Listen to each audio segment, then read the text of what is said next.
Dans cette vidéo, nous allons parler de formules de trigonométrie et du lien qu'il y a avec les nombres complexes. Donc, dans un premier temps, les formules d'addition et de soustraction. Alors, considérons a et b deux nombres réels. Les formules d'addition sont cosinus de a plus b égale cosinus de a fois cosinus de b moins sinus de a fois sinus de b. Et sinus de a plus b égale sinus de a fois cosinus de b plus cosinus de a fois sinus de b. Les formules de soustraction sont cosinus de a moins b égale cosinus de a fois cosinus de b plus sinus de a fois sinus de b. Et sinus de a moins b égale sinus de a fois cosinus de b moins cosinus de a fois sinus de b. On va démontrer ces propriétés. Alors on va poser z1 égale cosinus de a plus i fois sinus de a et z2 égale cosinus de b plus i fois sinus de b. On calcule le module de Z1 et de Z2 et on obtient pour chacun de ces modules 1. On voit avec l'écriture de Z1 et de Z2 qu'un argument de Z1 est égal à A modulo de pi et qu'un argument de Z2 est égal à B modulo de pi. On en déduit donc que le module de Z1 fois Z2 est égal à 1 et qu'un argument de Z1 fois Z2 est égal à A plus B modulo de pi. On en déduit une écriture du produit Z1 fois Z2, qui est cosinus de A plus B plus I fois sinus de A plus B. D'autre part, si on calcule Z1 fois Z2 à partir des formes algébriques de Z1 et de Z2, on obtient, en développant, en réduisant et en séparant parties réelles et parties imaginaires, que Z1 fois Z2 est égal à cosinus de A fois cosinus de B, moins sinus de A fois sinus de B, plus I fois sinus de A fois cosinus de B, plus cosinus de A fois sinus de B. De ces deux écritures de Z1 fois Z2, on obtient, en identifiant les parties réelles et les parties imaginaires, que cosinus de A plus B est égal à cosinus de A fois cosinus de B, moins sinus de A fois sinus de B, et que sinus de A plus B est égal à sinus de A fois cosinus de B, plus cosinus de A fois sinus de B.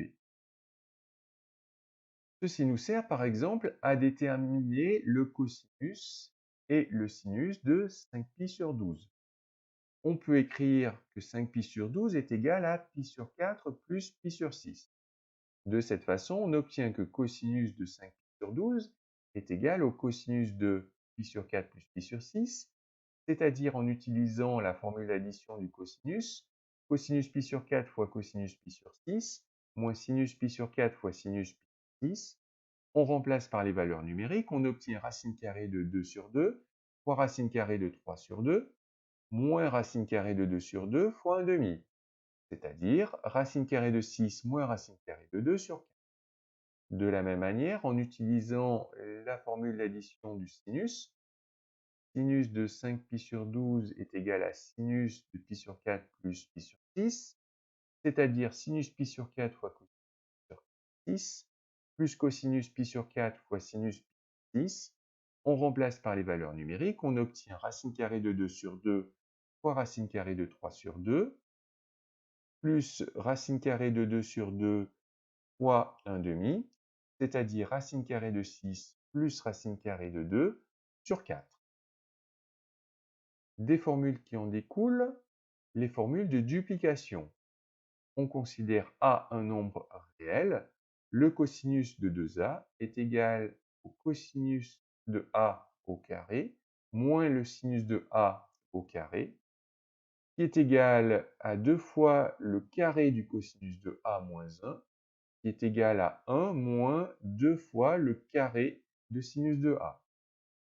Et le sinus de 2A est égal à 2 fois sinus de A fois cosinus de A. Remarque, comme je le disais, ces deux formules sont un cas particulier des deux premières formules d'addition lorsque l'on prend A égale B. Et de la première formule de duplication, on en déduit que le carré du cosinus de A est égal à 1 plus cosinus de 2A divisé par 2, et que le carré de sinus A est égal au cosinus de 2A moins 1 divisé par 2. De ces deux dernières formules, on peut en déduire le cosinus et le sinus de 3π sur 8.